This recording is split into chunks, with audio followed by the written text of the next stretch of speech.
This is a Grove RT540E rough terrain crane. It's made by TWH and it's in 1/50th scale. Now these things are hands down the greatest bang for your buck in diecast. They're fantastic. There's details out the wazoo and the functionality is just excellent. By the time we go over all the million things that are on this crane, you will understand. Now if you don't know what you're looking at, this is a 40-ton rough terrain or RT crane. Typically these the way these are used, they'll go to a site or a property or whatever and they'll stay there for months at a time or years at a time, or sometimes in certain cases the life of the crane will be in one spot, and that's just the way that these are used.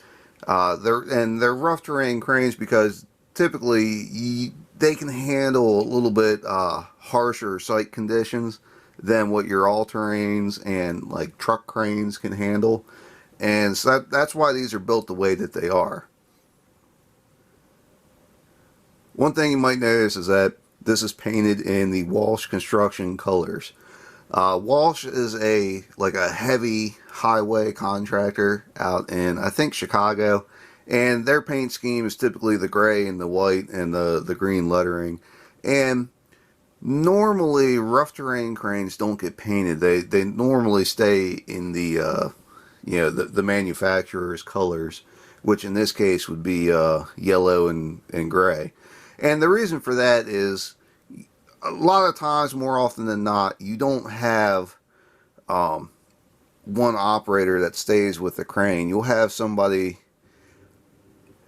you'll hire basically just a bare operator to come in and run the crane for weeks or months at a time, and then when you're done with them, they'll go away and you probably never see them again, and then somebody else will come in when you need it again.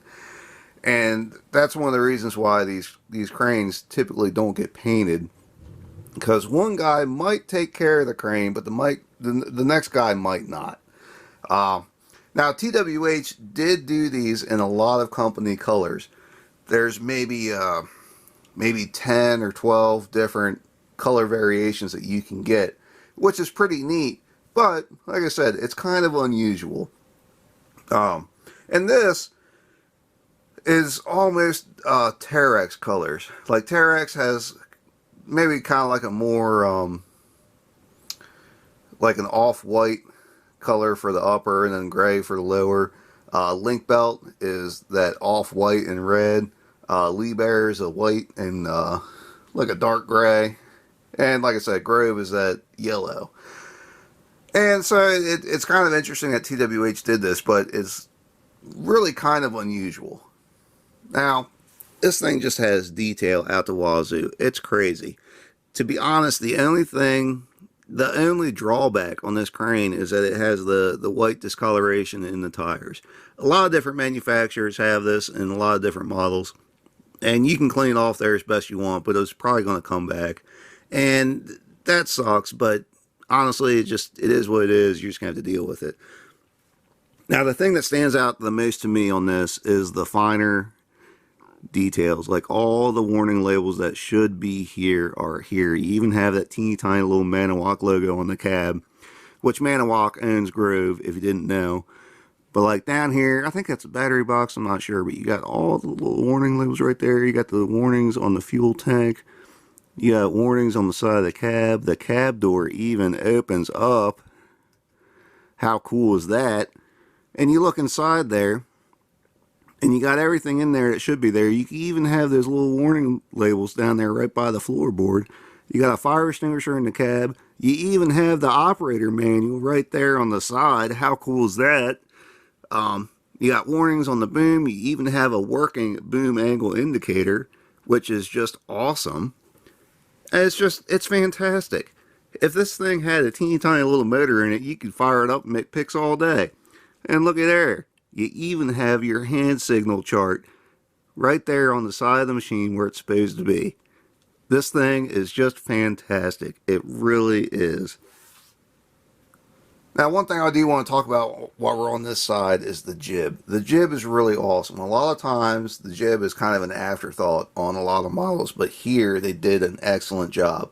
Now, the one drawback is it only has one pin here, and the other end of it, the boom ears, or the jib ears rather, simply rest on the boom tip itself. So if you run the boom out, there's nothing to hold the front of the jib. So all you have is a center pin, which is a little disappointing, but they make up for it in the jib itself. So let me get this pulled out of here. Hopefully not lose the pin. Now, in itself, the jib is pretty simple, but this is what's cool. Right here you have a sheave up on top. So when you mount the jib to the crane, you don't run the cable through your top sheave on the boom tip. What you do is, this is kind of like a rooster, and this is exactly how it works on the real jib. It stows down in this position. They use the same jib on their truck cranes, and if you leave it up, depending on how the truck is set up, it's real close to being over height. So what it does is it spins like 90 degrees and folds down, and that is exactly how it works on this. And it's a little bit fine, but it will fit in there. I swear it does. I'm not making this up. There we go. That is such a fine little minute detail, but it's in the model, and that is just so cool to me that they would include something like that, just something as simple as that. And like I said, this is the same jib they use on like the 40-ton truck cranes. And you have one section that swings out, and then you have this called a stinger that slides out just like that. And you can offset it. Now there's no offset in this jib. I think it's too small for them to do that. It'd be too hard. But that's basically how it works. I think you have a 20 degree and a 40 degree offset. Yeah, I think that's right. I can't remember. And what that allows you to do is, if you run your boom straight up in the air, it allows you to lay the jib over a little bit and lets you reach out. So if you're right up next to a building, you can still have a pretty good working radius and get a decent tip height out of it as well. Alright, moving on. If you take a look at the upper here, you can see the winch motors. And all your hydraulic lines and everything is in there. You even got the little mirror, so when you're in the cab you can look back and actually see if your winches are turning. That's just nice. It's cool. If you look in there, you can see all your hydraulic lines actually go somewhere, which is nice. Let's see if we can get this hooking up. There we go. Spin over to the side, and this is where your motor is on the machine. And you do have some side panels that will open up. If I can get my fingernail in there, there we go. And you can see a little motor detail on that side. You got warning labels there. Then you got your grill back here. And even the heat shield on the exhaust is just so fine. This is a top-notch model. It really is. And even underneath, there's they didn't slack on it. I mean, it's just fantastic. Everything that's there, it should be there. All steering's there, drive lines, you know, all your different lines are there. The outriggers are pretty nice. They even have your mid-extend points on there, which are cool. They are the screw type, so if you run them out all the way, they will hold the machine up forever, which is just fantastic. It's really cool.